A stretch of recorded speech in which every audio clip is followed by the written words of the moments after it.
মায়েদের জন্য, মেয়েদের জন্য, তাদেরকে স্বাবলম্বী করার জন্য ফ্যামিলি কার্ডের কথা বলেছি। প্রথমত ধরেন এই উন্নয়ন বলেন আর কর্মসংস্থান মানে এটা হলো ধারাবাহিক প্রক্রিয়া, কিন্তু এই এলাকার মানুষ এরা সব বিএনপিকে সমর্থন করে, এই জন্য এদেরকেও উন্নয়ন করেনি দীর্ঘ 17 বছর।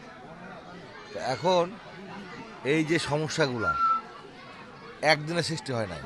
যখন বিএনপি গভর্নমেন্ট ছিল, বেগম খালেদা প্রধানমন্ত্রী ছিলেন, তখনই রাস্তাঘাটগুলো হয়েছিল। তারপরে কারো একটু ইচ্ছা হয় নাই যে একটু রিপেয়ার করি।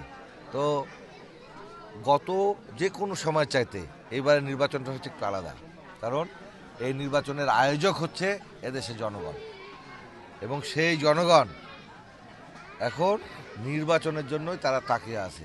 এই জন্য আমরা সাধারণ মানুষের কাছে যখন যাচ্ছি, আমাদের কাছে তাদের দাবি দেওয়া আছে। সেই দিন আমাদের নেতা তারেক রহমান বলে গেছেন যে কারো সমালোচনা করে তার পেট ভরবে না, আমরা কাজ করতে চাই। উনি বলে গেছেন এই চর অঞ্চলের লোকের জন্য এই যে নদী খনন, যেটাকে বলা হয় কি ড্রেজার দিয়ে নদী খনন করবেন, এতে পদ্মা ব্যারেজ যেন ড্রেজার দিয়ে নদী খনন করার পরে পদ্মা ব্যারেজে উনি তৈরি করবেন। এটা হলো 1 নম্বর দাবি। রাজশাহী শুধু এই অঞ্চলের না, গোটা রাজশাহী ডিভিশনের দায়িত্ব, মানে এটা হচ্ছে 1 নম্বর দাবি। 2 নম্বর হচ্ছে আমরা এই যে মায়েদের জন্য, মেয়েদের জন্য, তাদেরকে স্বাবলম্বী করার জন্য ফ্যামিলি কার্ডের কথা বলেছি। সেই ফ্যামিলি কার্ডের আমরা ব্যবস্থা করব।